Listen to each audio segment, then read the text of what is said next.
Hi ladies, I am sorry that I am just sending out this video right now, but a couple of things. Thank you for praying for me. Some of y'all's remedies, some of y'all's ideas, they were super duper helpful.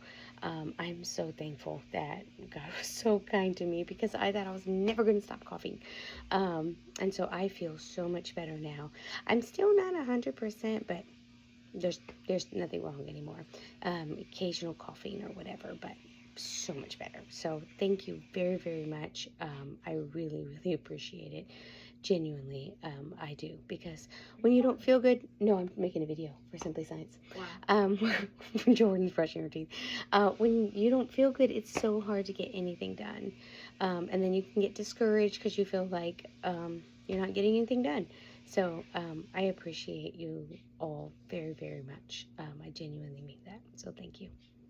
The second thing, or the main reason, well, that's kind of the main reason too, but the reason I wanted to send out this very last video, it is in relation to classroom or class preparation expectations.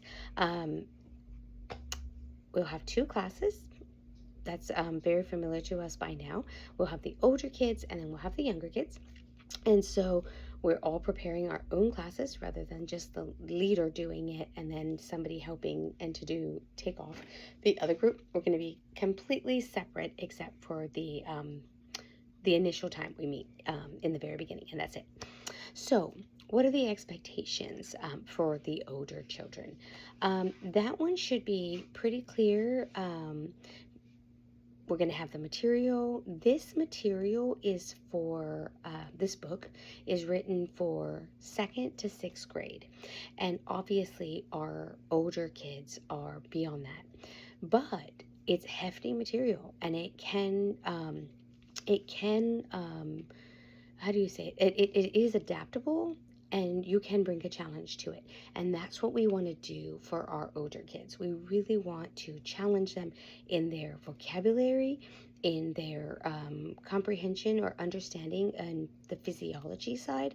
Obviously, we want them to master as much of the actual anatomy as possible. I think that's going to help them in all other areas, but definitely trying to use the vocabulary when we're speaking with them, and trying to just encourage them to remember that portion of the material, and then to be as hands-on or discussion based, and allowing them to articulate what they have learned in addition to our teaching, whether it be through models, construction, just presentations. We definitely want to give them opportunity for presentations. Sometimes those presentations will be embedded into the year's agenda by me. But I'll always talk with you and make sure we're all on the same page, just to give them an opportunity to articulate what they're learning so that it cements itself more easily and clearly in their minds. I think anatomy and physiology is one of the most exciting sciences, and the depths are just so far, because you can take it so far, and I don't think we would be going, obviously, to the extreme. But just giving them opportunities to make presentations, giving them opportunities to have discussions, giving them opportunities to articulate their thoughts, ideas, or understandings, even if it's not in a presentation format, and giving them opportunities to have hands-on time with the material in any way that you see fit and suitable. So that's kind of the expectation. I'm thinking through ways to review to help them throughout the year. Definitely a lot of drawing, like I mentioned in the materials video, having our drawing books and pencils and those materials, because I am very confident that using that skill will help them to assimilate a lot of this information as well.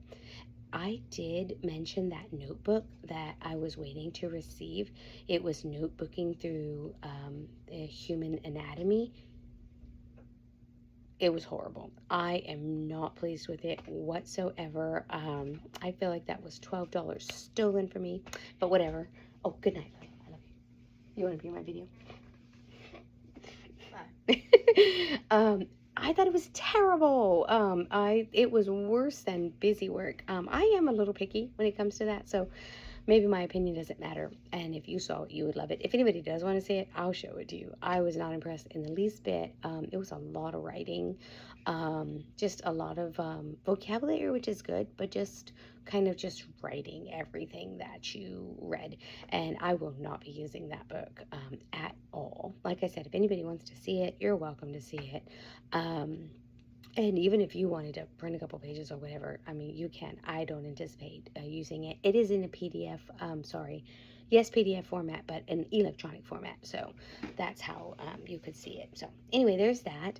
I may pull a few of the notebooking pages because I do own the notebook and the junior notebook that go together with the anatomy and physiology that comes with the Apologia book, or you have to purchase it if you want to. But again, it's not something I plan to use with my kids. It's not something I plan to use regularly in class. It does, in my opinion, have a lot of busy work, and it's just really not my vision for how I would like to teach or learn. Some of it is, there is a couple of hands-on things in there that I might pull here and there, but for the most part, I will not be using it. But again, I'll have those if you just wanted to peek at them. So that's going to be for the older kids, doing kind of reinforcing vocabulary, articulation, discussion. Of course, there's going to be teaching time, however you find that is going to be helpful to you. By the way, whoever does the brain, I did get a model of the brain. It is a, goodness gracious, great balls. I can't remember. I will show it to you. But whoever signs up for that, let me know. Even if you don't end up using it, it's a very cool model of the brain. So it just came along with the kit of something else I was trying to get. So it was a bonus for me. And so I'm excited to use that here in my home, but also we can use it with the class.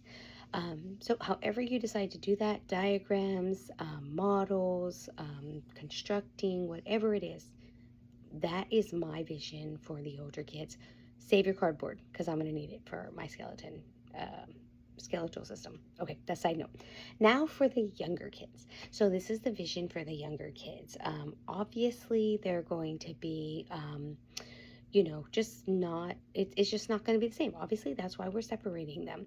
And so the vision and the idea for the younger kids is very hands-on, it can be individual or group oriented, of course, whatever it is that you have in mind, bringing models, bringing visuals, displays, whatever works for you, books, all those things that you find complement your teaching are wonderful and encouraged.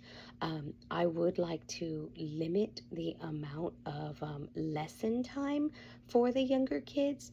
I know there's going to be a measure of instruction and receiving some information, but very hands-on, maybe no more than 15, maybe 20 minutes of teaching time through oral teaching time is what I mean, but really engaging them hands-on, even if it doesn't take the whole time as it may for the older kids, and sometimes the older kids may take the whole time, but even if it doesn't take that time and they end up letting out sooner and then going to play, but I do want to challenge them. I do want to engage them, and I do want them to feel as if they're receiving a substantial education just the same. I do want to encourage everyone to be as textile and hands-on and audio as you possibly can, and really just engaging their senses. I mean, it's anatomy and physiology, so we can move around in so many different ways. I think we will, at least I'm curious to see if we find any sort of challenge, because we do have such a spread. I think we have 6 to 11, obviously. But I feel like our 11-year-olds, JoJo's one of them, are really adaptable, or versatile, and they're going to get on in that hands-on activity just as well. I'm curious to see if we do see some, intellectual maturing where maybe they feel as if they're older, and they're feeling that, and it's obvious. But I'm pretty confident that they're going to be comfortable in that group too. But I just wanted to encourage minimal oral presentating. That's a joke in my house. Presentation time as far as oral teaching from us, and a lot of engaging them, and getting them at hands-on with the material that you design or you decide to bring. Now, I don't say any of this as a discouragement or as a just a what do you call it, like a weight. Please talk with me if you, or any of the other moms. I mean, I think everybody here is just so amazing. Everybody here is very experienced, and obviously we all have kids, right? Because that's why we're here.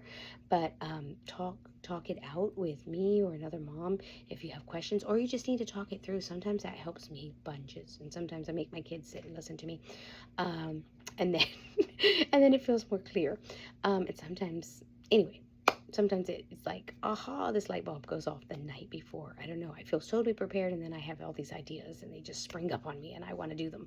So anyway, that's my vision for the two classes. That's my encouragement to you, and my challenge to all of us, to really engage our children in this way. Please let me know if there are any thoughts, any questions, any ideas, whatever it might be. If you think another video is merited for a subject that I have overlooked, please let me know. I don't know if there are any other questions. If you guys have resources, start sharing them now. Even if it's for modules or lessons that are ahead, like lesson 8, and you have some material, a cool video, a cool book, put it in there. Let's share it, okay? But anyway, okay. We'll talk to you later, and I look forward to filling out our schedule and getting together at the beginning of our year. I know summer is still here, and I want you guys all to enjoy it. I'm trying to too, and I'm just so glad that I feel better. So I'll see you guys soon. Bye-bye.